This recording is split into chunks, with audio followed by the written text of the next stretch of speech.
Very blessed as a child, she had a mother who loved her very much, and a group of friends who depended on her very much. They made Janica the hope for second-year class, but it actually backfired on her, because the expectations were so great that she had to carry. It made Janica become very burdened. An explosion suddenly occurred in the building where Janica was, and the conqueror group finally arrived in front of her. She then greeted them using her usual smile. The difference was that her smile was now a little sadistic. Janica was now protected by a pink barrier with chains tied around her body. The dark spirit philosopher was now also seen behind her. They could only be fascinated when they saw the extraordinary power that Janica and Philosopher released. Ed also noticed the commotion. He was surprised that those on Janica's side had just started. This scenario should have ended at dawn, but fortunately, he did not arrive too late. And as he approached the fire spirit Tarkan, he then saw Clebius, who was now still being oppressed by him. Ed then asked where Lucy was. Lortel replied, "She was rolling around here, hiding in a corner." Ed would be relieved if Lucy could solve this situation, but Lortel was not sure she had the energy left to do that. Ed then invited her to solve this together. Coincidentally, that was what Lortel had planned to do. She was also surprised at Tarkan's defense. Even after she attacked him using 2 ice spears, given all her magic power, he was still able to survive. Ed suggested beheading him. Her ice magic was not suitable for cutting neatly, so he volunteered to do it. Lortel was confused, since Ed was also a magic user like her. Wouldn't it be better if Clebius, who was a swordsman, did it? Ed then asked if he could. After seeing the state of Clebius, Lortel also realized that he couldn't. Ed said that he would be responsible for end this. He told Lortel to stop the movement of Tarkan once. He would risk his life to her, so he asked her to do it well. Lortel was then surprised to hear that. She was surprised that Ed was talking about accountability and risking his life so casually. Actually, if you think about it, this is an uncertain bet, but Ed said that this is not a bet. Life is not cheap. This is an investment. Lortel smiled at that, because that was her specialty. Instead of acting like a submissive princess, she preferred to act like a ruler with royal blood. Since Ed gave his life to her, she would also hang her life on him. Hearing that, Ed then immediately started, and when Clebius could no longer stand after being chased by Tarkan for so long, Ed then came forward. Tarkan, who saw that, immediately roared towards him. Both of them were almost exhausted. Even so, he understood why Clebius was afraid, because he could also feel how powerful Tarkan was when he got closer. And when Tarkan was about to release a burst of breath, Ed then cast his wind magic, but this was not enough. He had to get closer, but he was then surprised when he saw a giant chained foot suddenly appear above him. Ed realized that it was a Glaskin foot. Clebius was also surprised when he saw it. Ed then wondered if this meant that Taylor and his group were entering the last phase, meaning that things were going as expected. But the timing was not right. Anyone would definitely be distracted when seeing a scene like that, and Tarkan didn't stop his breathing at all. He wasn't bothered by it, but, even in the midst of this huge chaos, Lortel didn't make a mistake. Lortel's attack managed to crack Tarkan's skin. He looked shocked by it, and Ed finally managed to get closer to him. This was the spell he had cast hundreds or even thousands of times, Windblade, an extremely powerful and amazing windblade that finally managed to cut Tarkan's neck neatly. He then got a system notification after successfully defeating High Fire Spirit Tarkan, and his magic spirit proficiency also increased dramatically because of that. The spirit contract slot has been opened. He can now make a contract with the spirit, but Ed's attention was immediately distracted when he saw Taylor's action. Taylor was seen speeding towards Glaskin's chained legs, and when he got close, he then immediately sent a very strong slash, which created a very powerful explosion effect. Taylor then just fell and looked unconscious after launching his attack. Ed, who saw it, could only lament that Taylor was really the protagonist, with lightning striking and bright lights illuminating the sky above them, which signaled the end of this sudden catastrophe. The next day, when the sun had just risen to illuminate the world, Ed and his group were seen leaning under a tree while enjoying the morning sun. Seeing Ed's flat expression, Lortel then asked what was wrong with him. They had just survived the crisis between life and death, but his sentiments seemed to be too brief. She then stretched out her hand and invited him to get acquainted properly. "I am Lortel Ketchon." Ed did not refuse, but he was then surprised when he saw some gold coins in his hand. It was certainly Lortel's doing. She took advantage of the introduction between them to return the gold coins she had originally promised. Now he owes her. Lortel then said goodbye. Ed knew that Lortel wanted to try to maintain a relationship, but he didn't really want to have anything to do with her. But he was then surprised when Taylor suddenly approached him. Taylor said that he harbored hatred for him. He probably knew better. Seeing Taylor's new appearance now that his hair turned white, Ed realized that it was a manifestation of the Sword Saint ritual. Just like in the game, it was really impressive to him. Taylor continued, even so, he owed him a big thanks. While bowing, Taylor then sincerely thanked him.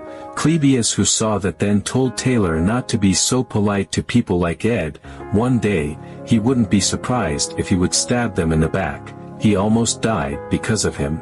He seemed to still have a grudge with Ed for abandoning him when fighting Tarkhan. After hearing Clebius' words, they then immediately told him to shut up.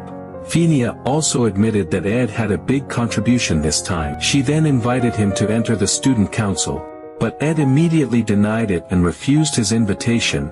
Instead, the main damage provider in the conquest of Tarkhan was Lucy, and Taylor also defeated Velasfer and Glaskin. He asked her to focus on that. Elvira then mocked him when she saw Ed so humble. Everyone knows the contribution of Lucy and Taylor. They are talking about other things. He told her not to be shy. Zix then told Elvira to respect Ed a little.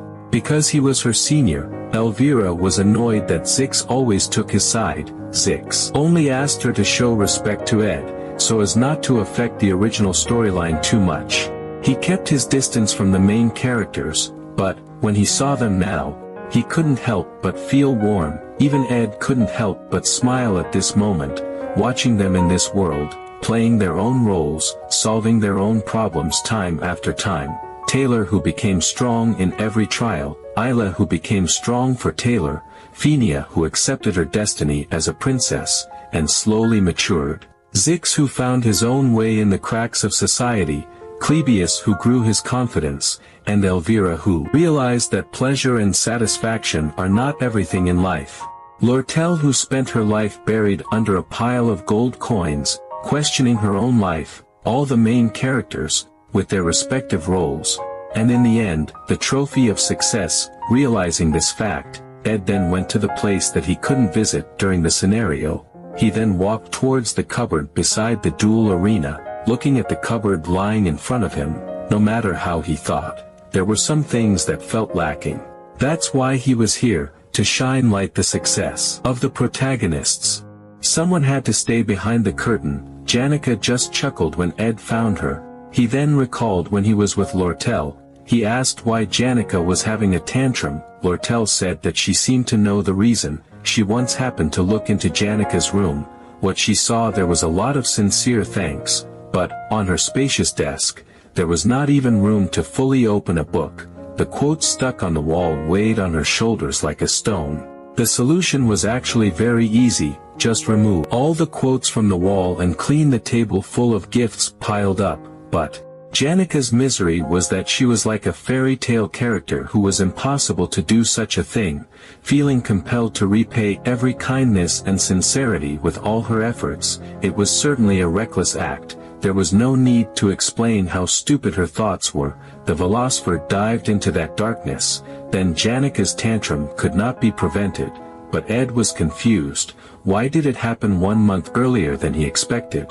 At the joint combat training, the original, Taylor was supposed to be the protagonist of this scenario, but with Lucy defeating Taylor in one attack, all the students turned into Janica fans. The reason Taylor could be defeated in one attack was because Lucy made a deal with Marilda.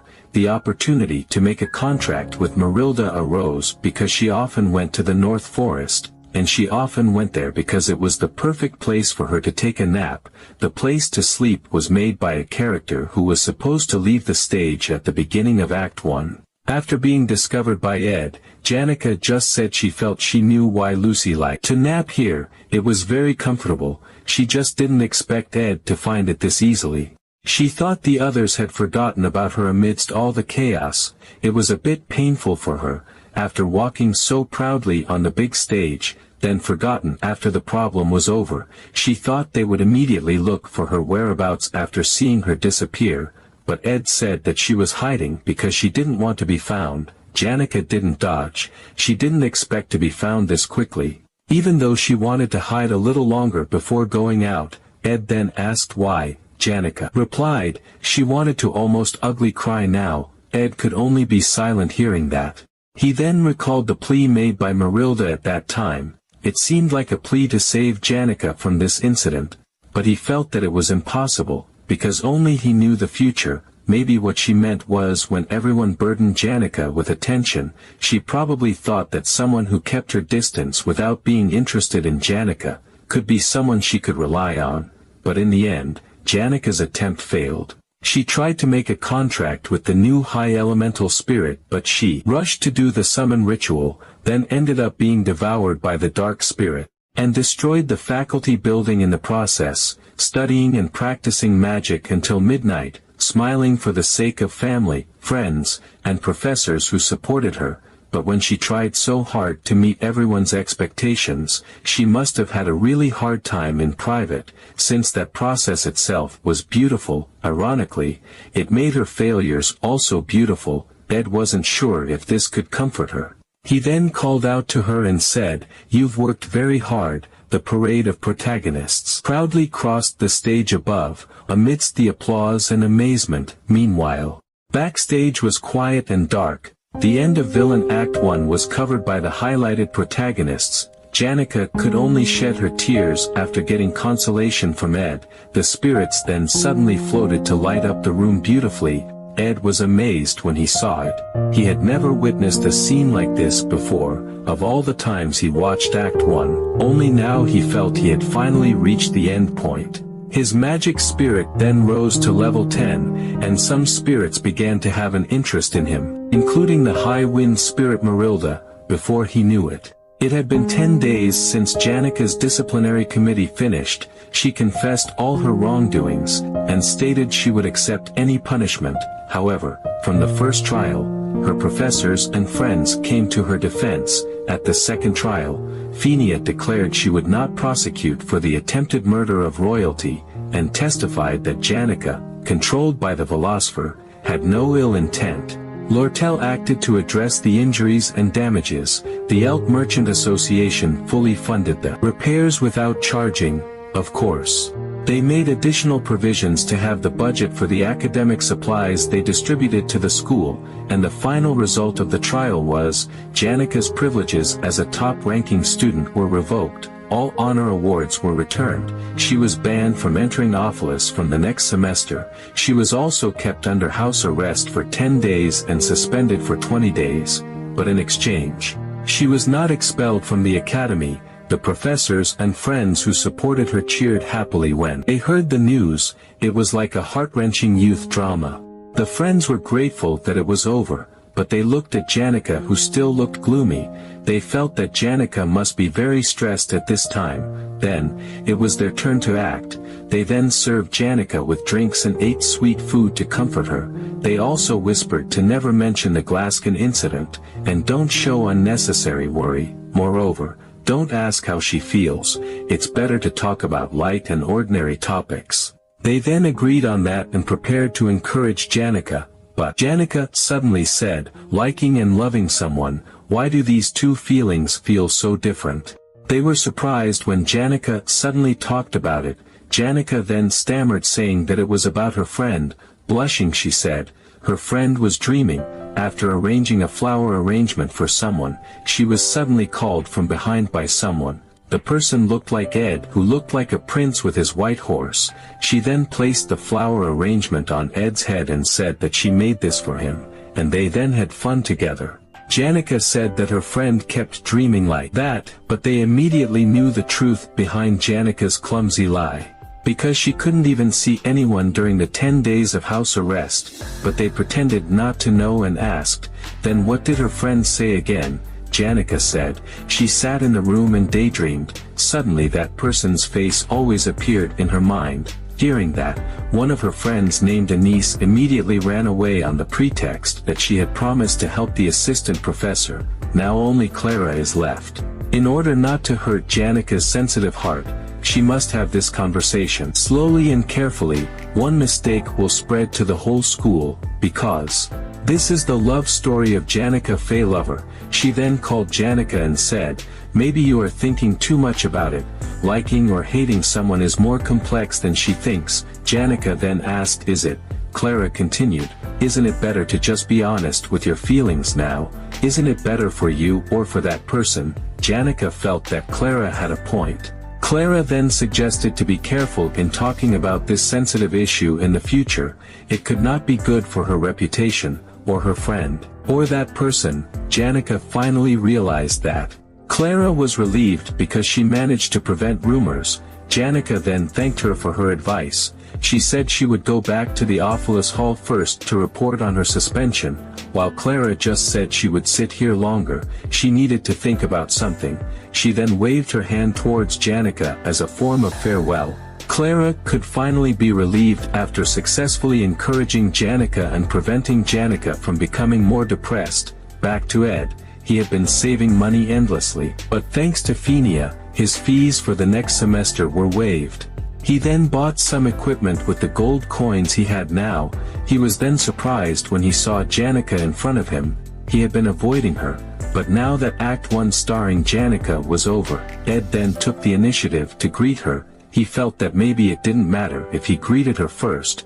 While Janica herself looked surprised when Ed suddenly greeted her, she then felt panicked and embarrassed to answer back his greeting. But she then didn't know what else to say. She then remembered Clara's words. She had to be honest with her feelings. Until finally she chose to run away on the pretext that she had a need in the Ophilus Hall. It was too hard for Janica, and Ed Roth Taylor, who made the kind Janica be truthful, was kinda amazing in a way.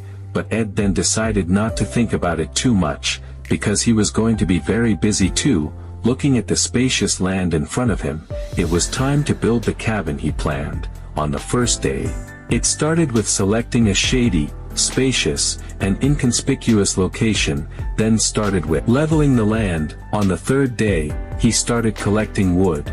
This work was made easy thanks to his high wind blade proficiency. On the sixth day, he temporarily paused the construction of the cabin because the results of the end of semester exam had come out. His score was quite high in theory and his practical score was much higher than the average new student. But he was confused because Janica was still ignoring him. Janica's friends, Clara and Anise, signaled him to stay away. Even though he had no intention of approaching, on day 18, the construction of his cabin was almost complete. He wondered if there was anyone else who honed the wind blade skill so expertly like him. On day 20, the vacation began. He could dedicate all his time to the construction of his cabin. He also found Lucy, who was caught in the trap he set earlier, in a state of deep sleep. He felt it was time to stop using jerky as bait. On the 27th day, Maya visited. She also shared some herbs and mushrooms with him. When she asked about what happened to Janica, he replied that he seemed to have made Janica hate him, and Maya looked confused when she heard his answer. On the 30th day, one side of his wooden wall collapsed. He realized then that installing the joints properly wasn't enough to keep it up. He was upset about it, and when he went to school, he ran into Janica and her friends again near the dorm bakery. Janica, as usual, ran away as soon as their eyes met, and her friends were now looking at him with hatred. On the 37th day, Zix came to help. He then said that Taylor was a better person than he thought. As Ed had said before, Ed was happy that things were going according to his original story.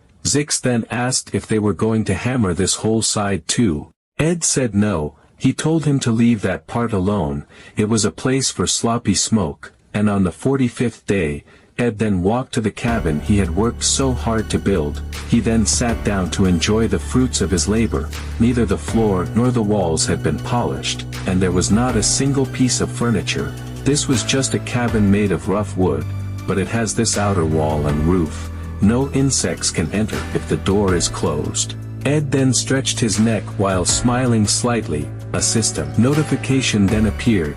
His crafting proficiency increased after successfully crafting a wooden cabin with a difficulty level of 4 stars, and Ed now finally has his own home. Outside the cabin, Janica was seen hiding behind a tree.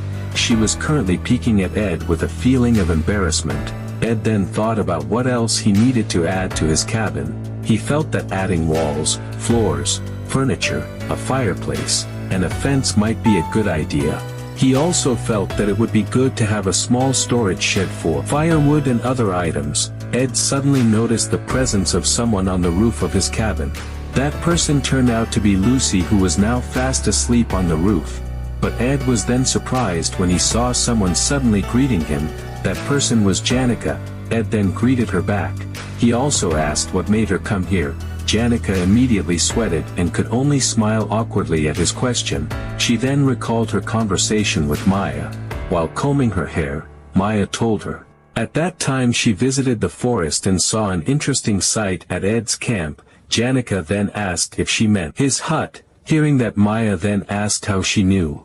Janica only replied that she saw it while passing by. Maya could only accept the random answer from Janica. She continued, she said Ed himself built it. Surprisingly, the shape looked good, quite satisfying. She didn't know that Ed had such talent. Janica was happy when Maya praised Ed. Maya said she also wanted to go inside the cabin. She wanted to see the contents and confirm its sturdiness. Janica blushed after hearing that, because she also had such thoughts. Maya again whispered in her ear. After all, she was human. Wouldn't anyone passing by be curious about who built it and what was inside? That's a normal response. Maya's whisper is like the devil's whisper for Janica. Back to Ed. Blushingly, Janica then said that she was just passing by, as if she wanted to visit Marilda. She saw the cabin and wanted to check it out. Wasn't he curious about who made it and what was in it? Isn't that normal? Hearing that, Ed could only answer yes. Janica then embarrassedly praised that the cabin was cool. Ed said that he built it not long ago. Did the spirits not tell him? Janica stammeringly replied that the spirits did tell her, but only just, which made him think, oh, apparently there is a cabin there. Janica lied, because in fact she had ordered the spirits to spy on Ed's daily life all this time. She also asked them to tell her about Ed's body that they peeped into. She even always had nosebleeds every time she listened to reports from the spirits. But Janica still said that she didn't chat much with the spirits. She didn't know much about Ed's daily activities. But she was then surprised when Ed suddenly invited her to go into his cabin for a while. Janica immediately blushed and happily accepted his invitation.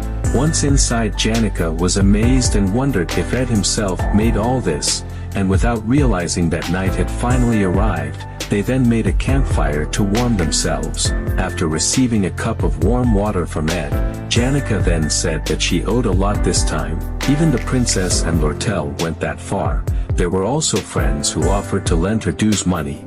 She confusedly asked how she could pay all this. Ed was silent for a moment after hearing that. He then said, if she couldn't pay it, then forget it. The idea that she had to pay the debt was probably a deeply ingrained idea. Janica had never thought of it that way. Indeed, Janica was that kind of person.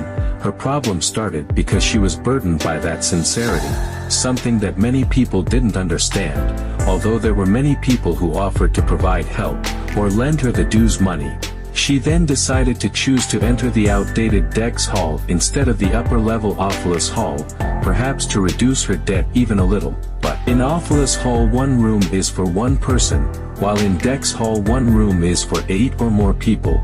For Janica, all day being in the middle of many people looking at her enviously must have felt like being imprisoned. In the end, none of the problems were solved. She has not been able to get out of the vicious circle. Ed then said, if she wants to enjoy her own time, she can come here and stay whenever she wants. He doesn't mind. Janica was silent for a moment after hearing that. She then smiled and accepted his offer. She also thanked him for that. She also asked Ed to tell her if he was having a hard time or there was something that was very difficult to face alone. She promised that she would definitely help. Ed just smiled at that. He also pondered what difficulties he would face. The second semester would come soon. It was time for Act 2 to start. That old book, The Sage's Scroll, a book written by the great sage of Sylvania that contains holy magic. Holy study is known as a high-level magic discipline that defies the laws of the world. The storm triggered by it will devour the entire academy. Looking at the protected book in front of her, Lortel could smell the scent of money from it, but still, Ed felt that it would not happen, so he refused Janika's helping hand. He appreciated her intentions, but it would not happen. To him, it seemed that it was Taylor who would soon face a difficult time. This was not really his business, but it would be very difficult. He then encouraged himself. The failed swordsman of Sylvania, Act 2, the Ophelis Hall occupation incident. The upperclassmen at Ophelis Hall were like a nobleman. Priority seating in class, freedom at mealtimes, personal servants, and other comforts that were on a whole different level. The problem began here, as soon as the vacation ended and the return to the academy began. Heavy rains poured down on the southwestern part of the Bel Air region, where the island of Arkan was located. The academy, normally, provided horse-drawn carriages to return to the academy in ships exclusively for the students of Ophelis Hall, and even allowed several days of tardiness without penalty. On the contrary, for the students of Dex Hall, even those who managed to reach the academy after braving the torrential rain, worried about the penalties that could be earned for missing the deadline of returning to the academy. Right here it exploded, of course. All this happened because of the intervention of a certain merchant. That merchant had already made contact with Will Rain, the representative of the low-ranked students. This person was just planning a way to launch an attack on the academy in Ophelis Hall. The discontent that had already peaked was enough to give a reason that would trigger the anger of the low-ranked students and ordinary students, and the rest would be taken care of by Will Rain, a master of incitement and oratory. The situation was ready. A clear difference in service between ordinary students who had to go through a torrential downpour to return to the academy, and the special treatment for Ophelis Hall students. Lortel then sent a proposal to adjust and support the flexible return period given specifically to Ophelis Hall students. Some of the butlers and administrative review departments that manage the Ophelis Hall are already on Lortel's side. They will support Lortel's proposal. At this point, it is not important whether the academy does accept Lortel's proposal or not. Just seriously discussing such a proposal is enough to trigger the anger of the lower-ranked students. The situation should be made as big and exciting as possible. The Ophelis Hall is filled with artworks entrusted by noble and influential families. The walls, carpets, and wooden furniture are all the work of craftsmen. The more property damage, the better. Ideally, destroying the Ophelis Hall would be best. If they caused a big enough mess, it would deal a fatal blow to the Academy's finances, which were already cornered by the Glasgow incident, and it would give the Elk Merchant Association an advantage in the ongoing negotiations regarding the purchase of the Sage's Scroll. The Sage's Scroll is the heart of Sylvania, a magic tome, but sometimes those who are cornered will put even their heart into the negotiation table. Looking at the rain that never stopped, she then wondered when the rain would stop. The supportive sky without sunlight, just like the sky she used to see through the leaking roof tiles in the slums. She mocked herself for being comfortable. This romantic learning center has a lot of light sources. In the darkness inherent in life, this dirty self is increasingly apparent. A table full of traces of conspiracy, evidence of a dark life, always attacking from behind and doubting the intentions of others, the characteristics of a life filled with desperation to survive. While trying to survive, somehow it has become like that, but this did not change her filthy and tainted origin. So as if bewitched, she wandered around looking for someone similar. Even in Sylvania, which is filled with shining people, whether there could be anyone who would accept a filthy and tainted mouse. Relying on uncertain hope, wandering aimlessly in search of family ties, Lortel suddenly feels lonely, the nature of which never changes. Lortel's attitude to survive the sad reality is always the same. Lortel is always the dark curtain that hides the grim truth behind the scenes. The audience calls it the black curtain. in the original story. The Ophilus Hall occupation incident was a story where the protagonist had to stop the low-ranking students triggered by Lortel, in Ophilus Hall, on several floors. There were mid-bosses who helped the low-ranking students and hindered the protagonist. The first-floor mid-boss Windcatcher Tote, he was the one who mocked Taylor as a failed student, was easily bribed by Lortel after holding a grudge for being defeated by Taylor's group. His role was to overcome the new servants guarding the first floor, and open the door of Ophilus Hall, to let the students in. The students were then shocked and they saw the door suddenly open from the inside. They then immediately rushed inside, hoping that their cries could be better heard by the academy. And when the students passed through the first floor, the person who played the role of stopping the protagonist's group from coming to block them was the first act two-phase boss, Windcatcher Tote. But when Will Rain met him, he was shocked because he didn't think that the person who was bribed by Lortel was someone he never expected. Tote was supposed to do this role at first, but somehow Ed replaced him. And he himself was surprised because he had become the mid-boss now.